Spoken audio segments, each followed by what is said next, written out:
Today, we're digging into a stack of sources all focused on one person, Martin Scorsese.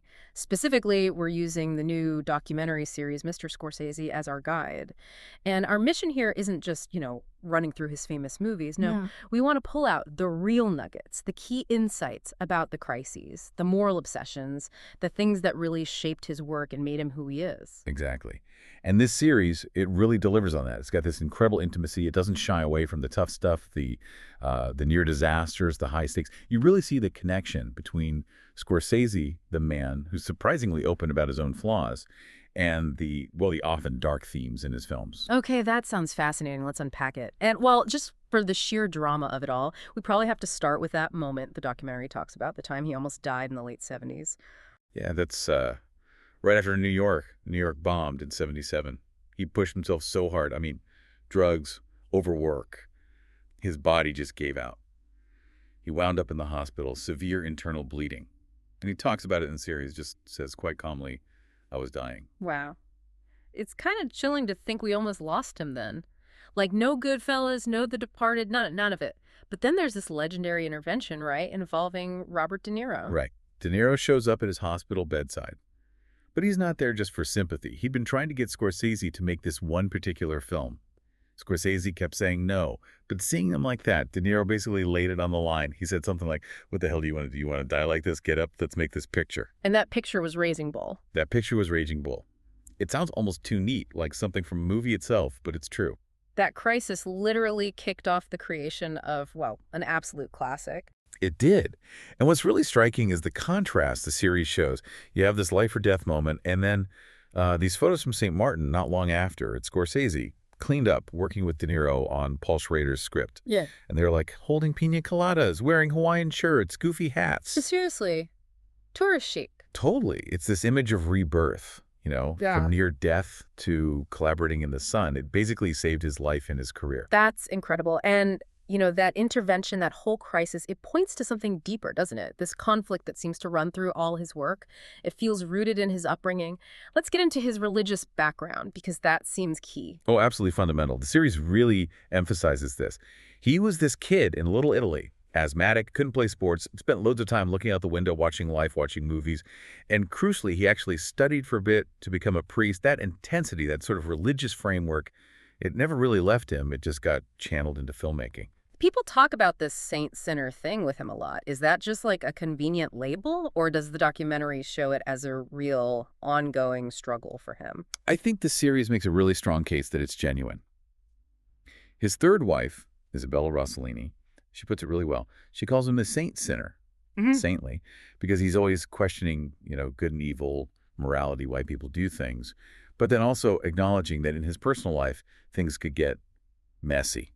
He struggled. So it's not just themes in the movies, it's him wrestling with it himself. Exactly. And you see how that spiritual lens filters everything. Even when he talks about the drug use back then, he uses religious language. He says, the problem is you enjoy the sin. That self-awareness, recognizing the pull of transgression, maybe that's what lets him explore these really morally gray characters without just condemning them outright. That makes sense. And he sees filmmaking itself almost as a calling, right? Like a religious connection, a sacred thing. Yeah, he uses those exact words. It's not just a job for him. It's deeper than that.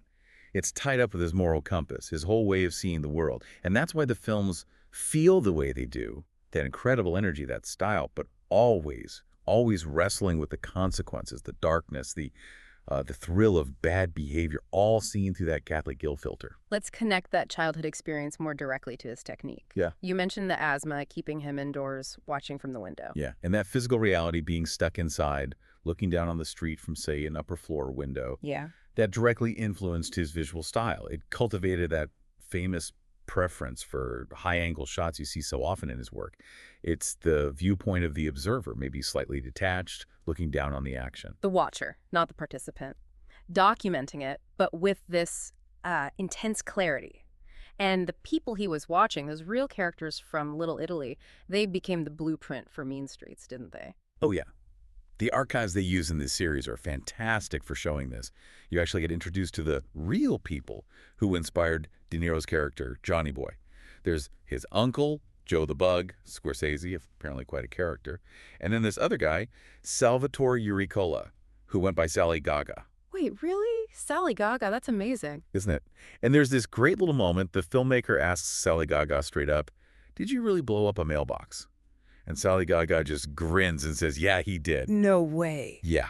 And then they cut straight to the scene in Mean Streets, where Johnny Boy does exactly that, running away all gleeful. It just makes the connection so vivid. The craziness, the humor was right there in front of him. That kind of detail really adds depth. But, the series also makes it clear that Scorsese's path wasn't just one triumph after another. It was much more of a roller coaster, right? More ups and downs than maybe people remember. Definitely. Looking back, it seems like this inevitable rise. But there were serious commercial struggles. Think about after Raging Bull. De Niro really pushed him to make the king of comedy.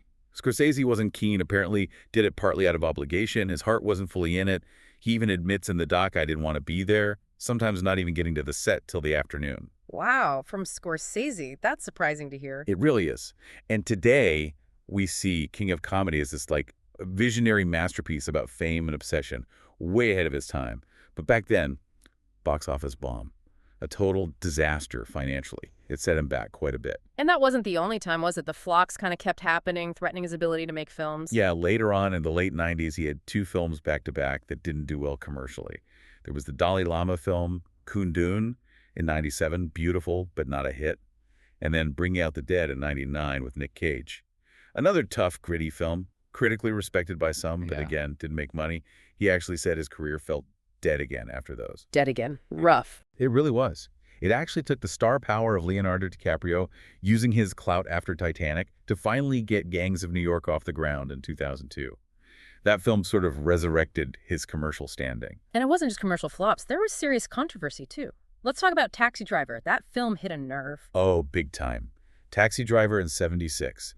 That raw, truthful violence, as Scorsese calls it. He connects Travis Bickle's anger and alienation directly to his own feelings, feeling like an outsider, first at film school, then in Hollywood. He even asks himself that scary question. Violence is scary in yourself. Are you capable of it? It's that self-interrogation again. But that fictional violence had horrifying real-world consequences. It did. In 1981, John Hinckley Jr. shot President Reagan.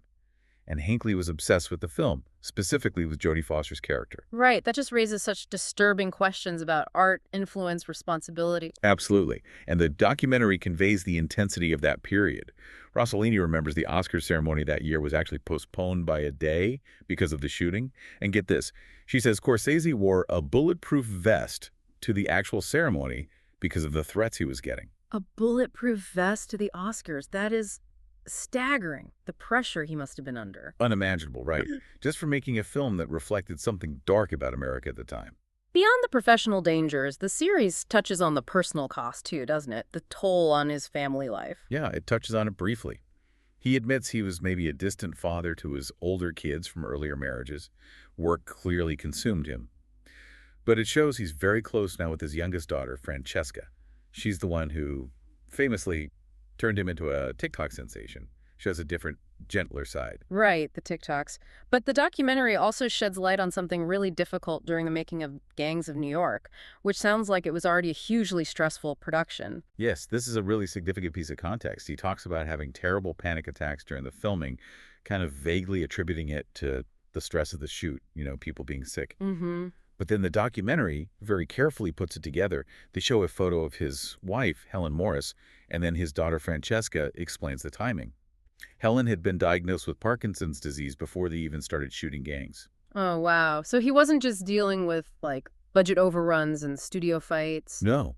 He was dealing with this massive hidden personal crisis, this devastating diagnosis for his wife, while trying to command this enormous, complicated, historical epic. That just reframes everything. That dead again feeling wasn't just professional pressure, it was deeply personal too. It completely reframes it. It shows the immense personal weight he was carrying during what was already a make-or-break period professionally. The series handles that connection with real sensitivity, I think. Okay, finally, let's loop back to that moral code, especially regarding women in his films. Paul Schrader brings up this idea of a persistent Madonna whore problem. Can you unpack that a bit for listeners? Sure. Schrader's point, and it's a common critique over the years, is that historically, women in Scorsese's films often seem to fall into one of two extreme categories. You have a pure, almost untouchable, idealized woman, the Madonna figure, And then you have the very sexualized, sometimes dangerous or destructive woman, the quote-unquote horror figure. There hasn't always been a lot of room for realistic nuance in between. And the argument is that this dynamic, this sort of binary, it continues even in his later work. To some extent, yes, although his portrayal has evolved. He doesn't necessarily judge the sexualized women anymore. Think of Margot Robbie in The Wolf of Wall Street. She has agency. She makes choices. But the basic dichotomy can still be seen sometimes. You could contrast Robbie's character, for instance, with the portrayal of Lily Gladstone's character in Killers of the Flower Moon, presented as this very stoic, almost irreproachable heroine. So yeah, that tension between extremes still seems to be something he wrestles with on screen. Okay, so wrapping this up, what's the big takeaway from this deep dive into Mr. Scorsese? For me, it seems like his genius lies in taking all that internal conflict, the guilt, the anger, the fear, the religious doubt, and transforming it into this incredibly vibrant visual language. He doesn't hide the messy parts, he uses them. I think that's exactly right. And maybe the most profound thing is how his vulnerability, his willingness to constantly look inward and even laugh at his own mistakes, both personal and professional, is what empowers him. Yeah. It allows him to explore these huge, universal questions about morality and choice, precisely because he uses his own complicated life, the crises, the failures, the pressures, as the raw material. So here's a final thought for you to consider. The documentary really suggests that even with the near-death experience, the career setbacks, that feeling of being dead again, it was Scorsese's refusal to just smooth over the rough edges, his insistence on grappling with those difficult moral questions from his childhood. That's what cemented his legacy. Think about how often an artist's most powerful work comes directly from that refusal to give in, whether it's to crisis, convention, or their own inner demons.